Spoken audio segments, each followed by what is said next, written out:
घरे छुआठू नेकी बड़ समस्तंकर अति प्रिय सुजी आलूरे थरे एमिति बनातु थरे बनै मास सारा खातु। उपरटा पूरापूरी मुसुमुसिया खाइबाकू लागिबो भारी बढ़िया। दर्शक बंधु समस्तंकु करुछि मु प्रणिपात माँ गेलु हांडीशाल को आपण मानकु बहुत बहुत स्वागत। सुजी आउ आलूरे पूरापूरी क्रिस्पी नगेट्स आसंतु करिबा प्रस्तुत।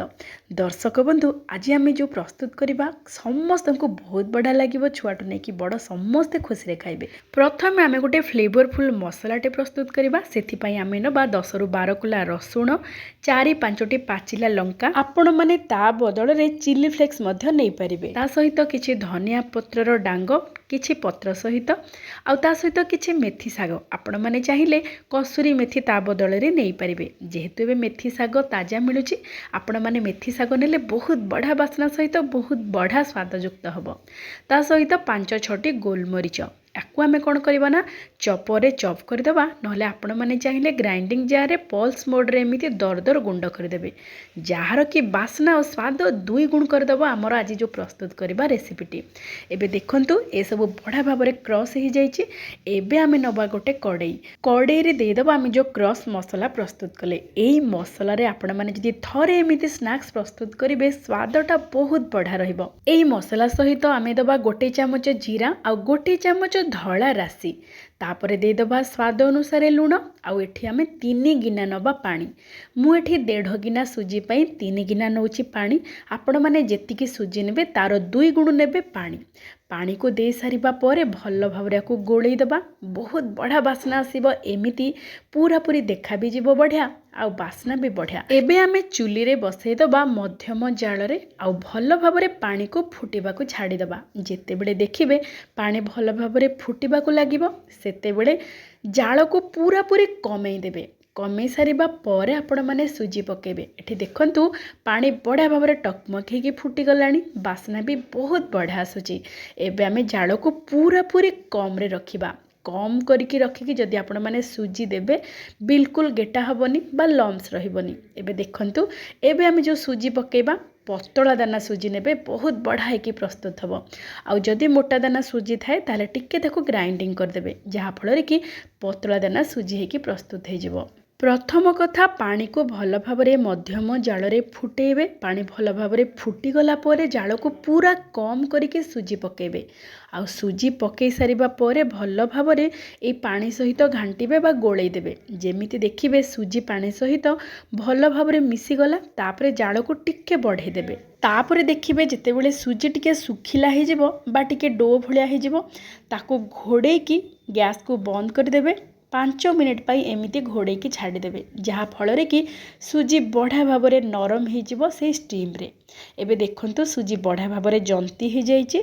एबे आमे गैस रो फ्लेम को ऑफ कर देबा, तापरे ताको घोड़े की रखी देबा 5 रु 7 मिनिट पाई। एबे देखंतु 5 मिनिट परे बढ़िया भावरे सुजी नरम हो जाइछि। एबे ताको टिके हल्का में चकटी दबा, आउ पूरा पूरी ठंडा हवा को छाड़ी दबा। पूरा पूरी ठंडा हो गला परे देखंतु केते बढ़िया भावरे पूरा नरम हे कि हमर जंतणी प्रस्तुत हो जाइछि। एबे आमे एथिरे सिझा आलू दबा। आपण माने चाहिए आलू को सीझे कि चोपा छड़ी की फ्रिज रे रखी देथिबे किछि समय पई। बढ़िया भावरे आपण माने आलू को एठी कोरिकी दे देबे, नहले चकटिके दे पारिबे।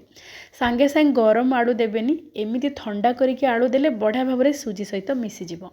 एबे देखंतु आमे आलू 2टी आलू एठी दे देबा। 2टी सिझा आलू बड़ साइज रो। आलू पकेले तार स्वादटा बेसी बढ़िया रुहे। सिझा आलू निश्चय पकेबे, पिलाठू नै कि बड़ समस्तंको बहुत बढ़िया लागिबो ए रेसिपीटी।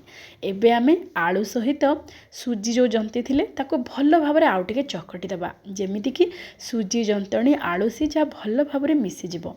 आउ छोट पिला माने तो चीज खाइबा को बहुत भल पांती। आपण माने चाहिए चीज मध्य पकई पारिबे, नचेत आपण माने चीज को स्किप मध्य करि पारिबे। एठी मु 2 भाग करि दउची, गोटे भागरे चीज पकेबा आउ गोटे भागरे खाली करिबा। खाली रे भी माने बिना चीज रे भी बहुत बढ़िया लागिबो। एबे देखंतु आमे 2 भाग जो करि दबा, गोटे खाली बनेबा आउ गोटे चीज सहित बनेबा। एठी मु चीज नेची डाइस वाला चीज, सेई चीज रो आमे किछि देई दबा एठी। आउ चीज रो बास्ना स्वाद बेसी बढ़िया रुहे। ପିଲାମାନେ ବହୁତ ଖୁସିରେ ଖାଇବେ। ସେଥିପାଇଁ ମୁଁ ଏଠି ଚିଜ୍ ପକାଉଛି। ଚିଜ୍ ପକାଇକି ଆପଣମାନେ ପୁଣି ଥରେ ଆଉ ଟିକେ ଚକଟି ଦେବେ, ଯାହାଫଳରେ କି ବଢ଼ିଆ ଭାବରେ ଚିଜ୍ ଏଇ ଯନ୍ତଣୀ ଆଉ ଆଳୁ ସହିତ ମିଶିଯିବ। ଆଉ ଯେତେବେଳେ ଆମେ ଛାଣିବା ବହୁତ ବଢ଼ିଆ ବାସ୍ନା ଆସିବ ଆଉ ବହୁତ ବଢ଼ିଆ ସ୍ୱାଦିଷ୍ଟ ହେଇକି ପ୍ରସ୍ତୁତ ହେବ। ଆଉ ପିଲାମାନଙ୍କୁ ବିଶେଷ କରି ବେଶୀ ବଢ଼ିଆ ଲାଗିବ। ଏମିତିକି ଆପଣମାନେ ସନ୍ଧ୍ୟାବେଳେ ସ୍ନାକ୍ସରେ ଖାଇପାରିବେ କିମ୍ବା ପିଲାମାନଙ୍କୁ ଟିଫିନରେ ମଧ୍ୟ ଦେଇପାରିବେ। ଦେହ ପାଇଁ ବହୁତ ଭଲ। ବାହାରର ନଗେଟ୍ସ ନ କିଣିକି ଆପଣମାନେ ଘରେ ଏମିତି ଅତି ସହଜରେ ପୁରା ଫ୍ଲେଭରଫୁଲ୍ ମସଲା ସହିତ ଚିଜ୍ ସହିତ ଏମିତି ନଗେଟ୍ସ ବନାନ୍ତୁ, ପିଲାମାନଙ୍କୁ ଖାଇବାକୁ ଦିଅନ୍ତୁ। ଆଉ ସବୁଠୁ ବଡ଼ କଥା ହେଲା ଆପଣମାନେ ଥରେ ୟାକୁ ବନେଇକି ଫ୍ରିଜରରେ ରଖିପାରିବେ 1 ମାସ ପର୍ଯ୍ୟନ୍ତ। ଆଉ ଯେତେବେଳେ ଇଚ୍ଛା ହେବ ସାଙ୍ଗେ ସାଙ୍ଗେ ଆଣିକି ଆପଣମାନେ 5 ମିନିଟ୍ ଭିତରେ ଛାଣିକି ପ୍ରସ୍ତୁତ କରିପାରିବେ। ବିନା ତେଲରେ ମଧ୍ୟ ପୁରାପୁରି କ୍ରିସ୍ପି ବା କୁରକୁରିଆ ହେଇପାରିବ। ଏୟାର ଫ୍ରାୟରରେ ମଧ୍ୟ ଆପଣମାନେ ପ୍ରସ୍ତୁତ କରିକି ଖାଇପାରିବେ। ହେଲ୍ଦି ରହିବ, ଟେଷ୍ଟି ବି ରହିବ। ଏବେ ଦେଖନ୍ତୁ ଆମେ ଯେଉଁ ଡୋଟି ପ୍ରସ୍ତୁତ କଲେ ତାକୁ ଭଲ ଭାବରେ ଏବେ ଚକଟିକି ଛୋଟ ଛୋଟ ଗୁଳା କାଢ଼ିଦେବା। ସେଇ ଗୁଳାରୁ ଦେଖନ୍ତୁ ଯେମିତି ଦେଖୁଛନ୍ତି ଏମିତି 2 ହାତ ବା 2 ପାପୁଲି ସାହାଯ୍ୟରେ ଆମେ କ'ଣ କରିବା ନା ଏମିତି ପତଳା ପତଳା କରିକି ଯେମିତି ପୁରା ରୋଲ୍ ଟାଇପ୍ର କରିବା। ପୁରା ପତଳା ପତଳା ରୋଲ୍ କରିବା। ତାପରେ ଆମେ ଛୋଟ ଛୋଟ ଖଣ୍ଡ କରିକି ତାକୁ କାଟିଦେବା। ସାଧାରଣତଃ ନଗେଟ୍ସ ଦେଖିବାକୁ ଯେମିତି ସେମିତି ଆମେ ଆକାର ବା ଆକୃତି ଦେବା। ଆପଣମାନେ ଚାହିଁଲେ ଏଇ ଡୋରୁ ଛୋଟ ଛୋଟ ବରା ମଧ୍ୟ ପ୍ରସ୍ତୁତ କରିପାରିବେ। ଛୋଟ ଛୋଟ ବରା ମାନେ ଛୋଟ ଛୋଟ ଗୁଳା ନେବେ, ତାକୁ ଟିକେ ଚେପ୍ଟା କରିଦେବେ, ଠିକ୍ ମଝିରେ ଗୋଟେ ହୋଲ୍ଟେ କରିଦେବେ। ପୁରା ଛୋଟ ଛୋଟ ବରା ପରି ଦେଖାଯିବ, ବହୁତ ବଢ଼ିଆ ଲାଗିବ ବି। ଖାଇବା ପାଇଁ ଛାଣିଦେଲା ପରେ ପୁରାପୁରି କ୍ରିସ୍ପି ହେଇଯିବ। ଏଠି ଦେଖନ୍ତୁ ଆମେ ଛୋଟ ଛୋଟ ଖଣ୍ଡ କରିକି ତାକୁ ଟିକେ ଉପରୁ ଆଉ ତଳୁ ଦେଖନ୍ତୁ ଟିକେ ଟିକେ ହାଲକା ତାକୁ ପ୍ରେସ୍ କରିଦେବା, ପୁରା ଯେମିତି ନଗେଟ୍ସ ପରି ଦେଖାଯିବ। ଏମିତି ଆମେ ସବୁକୁ ଗଢ଼ି ସାରିବା ପରେ ବା ତିଆରି କରି ସାରିବା ପରେ ଆପଣମାନେ ଯେତିକି ଖାଇବା କଥା ସେତିକି ଛାଣିଦେବେ ଗରମା ଗରମ ତେଲରେ। ଆଉ ଯଦି ରଖିବାକୁ ଚାହୁଁଥାନ୍ତି ତାହେଲେ ଫ୍ରିଜରରେ ରଖିବେ, ଆଉ ଜିପ୍ଲକ୍ ବ୍ୟାଗ୍ରେ ହେଉ କିମ୍ବା ଏୟାର ଟାଇଟ୍ ଡବାରେ ରଖିବେ, ଯାହାଫଳରେ କି ବହୁତ ବଢ଼ିଆ ହେଇକି 1 ମାସ ପର୍ଯ୍ୟନ୍ତ ଆରାମରେ ରହିପାରିବ। ବିଲକୁଲ ନଷ୍ଟ ହେବନି। ଆପଣମାନେ ଯେତେବେଳେ ଚାହିଁବେ ପ୍ରସ୍ତୁତ କରିବା ପାଇଁ ବା ନଗେଟ୍ସ ଖାଇବା ପାଇଁ ତାର ଅଧଘଣ୍ଟା ବା 45 ମିନିଟ୍ ପୂର୍ବରୁ ଫ୍ରିଜରରୁ କାଢ଼ିଦେବେ। ତାପରେ ଆପଣମାନେ ଗରମା ଗରମ ତେଲରେ ଛାଣିଦେବେ। ଉପରୁ ପୁରାପୁରି କ୍ରିସ୍ପି ରହିବ, ମୁସମୁସିଆ ରହିବ, ଭିତରଟା ପୁରା ନରମ ରହିବ ଆଉ ଚିଜ୍ର ବାସ୍ନା ସ୍ୱାଦ ରହିବ। ଏବେ ଦେଖନ୍ତୁ ଆମେ ଅଧା ଏଠି ଛାଣିଦେବା ଆଉ ଅଧା ରଖିବା ଫ୍ରିଜରରେ।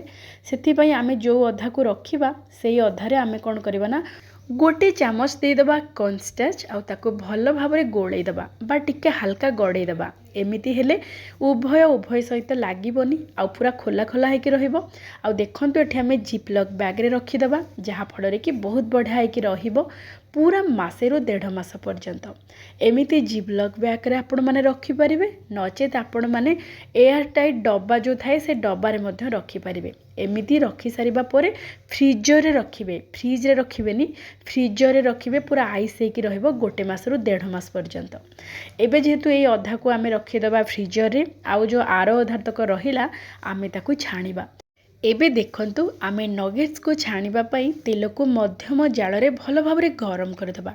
ଆଉ ଆରମ୍ଭରୁ ଶେଷ ଯାଏ ମଧ୍ୟମ ଜାଳରେ ହିଁ ଛାଣିବା, ଯାହାଫଳରେ କି ବଢ଼ିଆ ଭାବରେ ପୁରାପୁରି ମୁସମୁସିଆ ହେଇକି ପ୍ରସ୍ତୁତ ହେବ।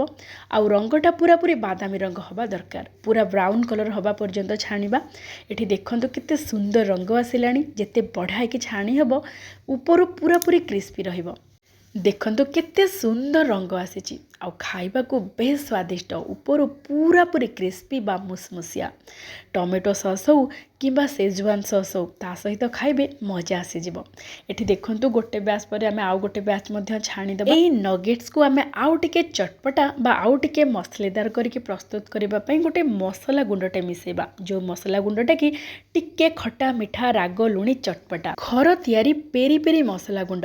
ଆପଣମାନେ ଚାହିଁଲେ ବଜାରରେ ମିଳୁଥିବା ପେରି ପେରି ମସଲା ଗୁଣ୍ଡ ମଧ୍ୟ ଦେଇପାରିବେ, ଯାହାଦ୍ୱାରା କି ସ୍ୱାଦ ପୁରା 2 ଗୁଣ ହେଇଯିବ। ନଚେତ୍ ଆପଣମାନେ ଯେକୌଣସି ମସଲା ଗୁଣ୍ଡ ଦେଇପାରିବେ, ତାକୁ ଭଲ ଭାବରେ ଗୋଳେଇ ଦେବେ। ପୁରା ମସଲେଦାର ହେଇକି ପ୍ରସ୍ତୁତ ହେଇଛି ଏଇ ନଗେଟ୍ସ। ଏଇ ନଗେଟ୍ସକୁ ଆପଣମାନେ ଛୁଆଠୁ ନେଇକି ବଡ଼ ଯାହାକୁ ବି ଦେବେ ସମସ୍ତେ ଖୁସିରେ ଖାଇଦେବେ। ପ୍ରଥମ କଥା ଆମେ ଯେଉଁ କୁଟା ମସଲାକୁ ବ୍ୟବହାର କରିଥିଲେ ପ୍ରଥମରୁ, ଆଉ ଦ୍ୱିତୀୟରେ ଆମେ ପେରି ପେରି ମସଲା ଗୁଣ୍ଡ ଛାଣି ସାରିଲା ପରେ ପକାଇଲେ, ସ୍ୱାଦ ପୁରା ଜବରଦସ୍ତ। ଆପଣମାନେ ମଧ୍ୟ ଏମିତି ପ୍ରସ୍ତୁତ କରନ୍ତୁ, ଖାଆନ୍ତୁ, ସମସ୍ତଙ୍କୁ ଖୁଆନ୍ତୁ, ଦେଖିବେ ସମସ୍ତଙ୍କୁ ବହୁତ ବଢ଼ିଆ ଲାଗିବ। ଆଜି ପାଇଁ ଏତିକି। ଜୟ ଜୟ ଜଗନ୍ନାଥ।